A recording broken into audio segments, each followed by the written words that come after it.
কক্সবাজারের উখিয়া উপজেলাত কোরবানির ঈদুরি সামনে রাখি বিভিন্ন খামারি এবং স্থানীয় গৃহস্থ পরিবার হলে প্রায় 25,500 সদস্য পশু প্রস্তুত গুজ্জি বলে জানাই উপজেলা প্রাণী সম্পদ কর্মকর্তা ডাক্তার সৈয়দ হোসেন। এবছর উপজেলা কোরবানির ঈদুল্লাহ পশুর চাহিদা আছে 20,414, চাহিদার তুলনায় 5,095 গবাদি পশুর সংখ্যা বেশি আছে বলে জানাই তিনি। অন্যান্য বছর তুলনায় এবছর কম দামে গরু মহিষ কিনিতে পারব বলে মনে করেন স্থানীয় ক্রেতা হলে।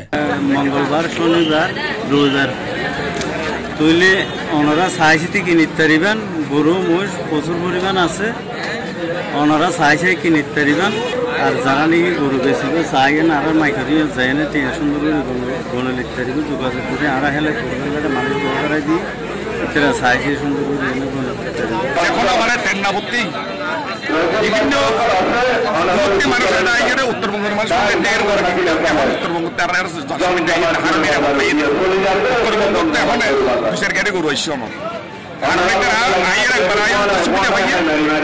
নিরাপত্তা আছে, রাখার সুবিধা আছে, থাকলে এই তারা নিরাপত্তা বা নিজের সম্মান বা টিয়া পয়সা লুসান্ন আর এই ব্যাপারে খামার মালিক হলে সি প্লাসরে জানাই প্রায় এখন 80টা গরু রেডি আছে। তো এই 80টা গরু আপাতত আমরা সেল করব ইনশাল্লাহ।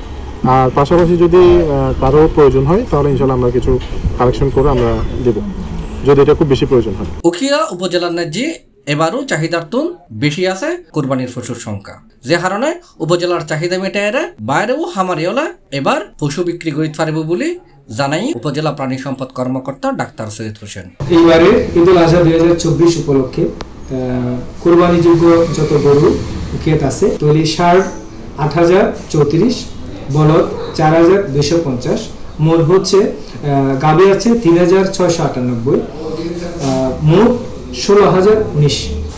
পাশাপাশি যদি আমরা মহিষের কথা চিন্তা করি তাহলে মহিষ আছে 1,836, ছাগল আছে 6,502 এবং ভেড়া আছে 1,153। সর্বমোট আমরা যদি সবগুলো যোগ করি তাহলে আমাদের সংখ্যা হয় 25,510, যার ভিতরে উখিয়ার চাহিদা আছে 20,414। তার মানে হচ্ছে আমার হাতে যা চাহিদা আছে তা দেওয়ানোর পরেও উদ্ভিদ হিসেবে 5,096 গবাদি পশু আর উখিয়ার মধ্যে মজুদ আছে। ইন্দি ঈদুল আজহারের সামনে রাখি যদি সীমান্ত দি বাংলাদেশত অবৈধভাবে গরু চলডুকো বন্ধনময় তৈরি স্থানীয় খামারি এবং যেসব গৃহস্থ পরিবার হলে কোরবানির ঈদুল্লাহ গরু ফাইলি ইতার বা ব্যাকুন ক্ষতির সম্মুখীন হব বলে মনে করেন খামারি এবং গৃহস্থ হলে ব্যাকুনি। C plus Chittagong.